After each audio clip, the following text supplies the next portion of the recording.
आपला पक्ष चोरला, धनुष्यबाण ही चोरून नेला असं म्हणत शिवसेना पक्षप्रमुख उद्धव ठाकरे सुप्रीम कोर्टामध्ये गेले. अजून तरी त्यांना तिथं न्यायही मिळालेला नाही आणि निर्णय सुद्धा मिळालेला नाही. मिळत गेली ती फक्त तारीख पे तारीख, तारीख पे तारीख आणि तारीख पे तारीख. एकीकडे हे सगळं सुरू असताना आता उद्धव ठाकरे यांना आरोपी म्हणून कोर्टासमोर उभं राहावं लागणार आहे.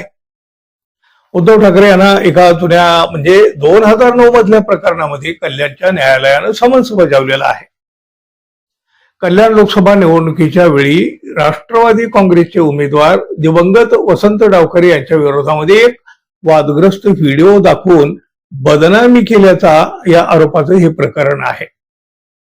या निवडणुकीमध्ये वसंत डावखरे यांच्या विरुद्ध शिवसेनेचे आनंद परांजपे अशी प्रमुख लढत होती. डोंबिवली इथं झालेल्या एका प्रचार सभेमध्ये उद्धव ठाकरे यांनी एका व्हिडिओला सार्वजनिक म्हणजे एक व्हिडिओ सार्वजनिकरित्या दाखवला गेला उद्धव ठाकरे यांच्याकडून. या व्हिडिओमध्ये वसंत डावखरे हे कार्यकर्त्यांना निवडणूक जिंकण्यासाठी पोलीस आणि निवडणूक अधिकाऱ्याची भीती न बाळगता काम करण्याचं आवाहन करताना दाखवण्यात आलेलं आहे. हा व्हिडिओ म्हणजे निवड बदनामी करण्याच्या हेतून सोयीस्करपणे संपादित म्हणजे मॉर्फ करण्यात आल्याचा दावा करीत वसंत डावखरे यांनीच या प्रकरणी न्यायालयामध्ये त्यावेळी दाद मागितलेली होती.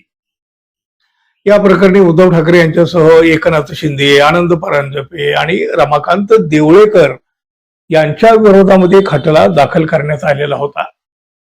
आणि याच प्रकरणामध्ये आता कल्याण न्यायालयानं उद्धव ठाकरे यांना समन्स बजावत 5 ऑगस्ट रोजी कोर्टात हजर राहण्याचे आदेश दिलेले आहेत.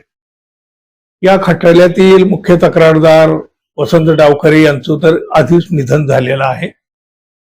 त्यामुळे या प्रकरणामध्ये आगामी सुनावणीच्या दरम्यान उद्धव ठाकरे कुटुंबीय किंवा डावखरे कुटुंबीय कोणती कायदेशीर भूमिका घेतात आणि उद्धव ठाकरे स्वतः कोर्टात उपस्थित राहतात की वकिलामार्फत बाजू मांडतात हे पाहणं औत्सुक्याचं ठरेल.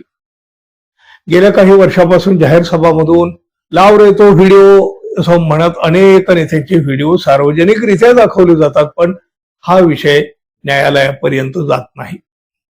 2009 मधली परिस्थिती वेगळी होती. 2009 मधल्या या प्रकरणी आता म्हणजे 2026 मध्ये उद्धव ठाकरे हजर हो असा आदेश न्यायालयाकडून दिला गेला आहे.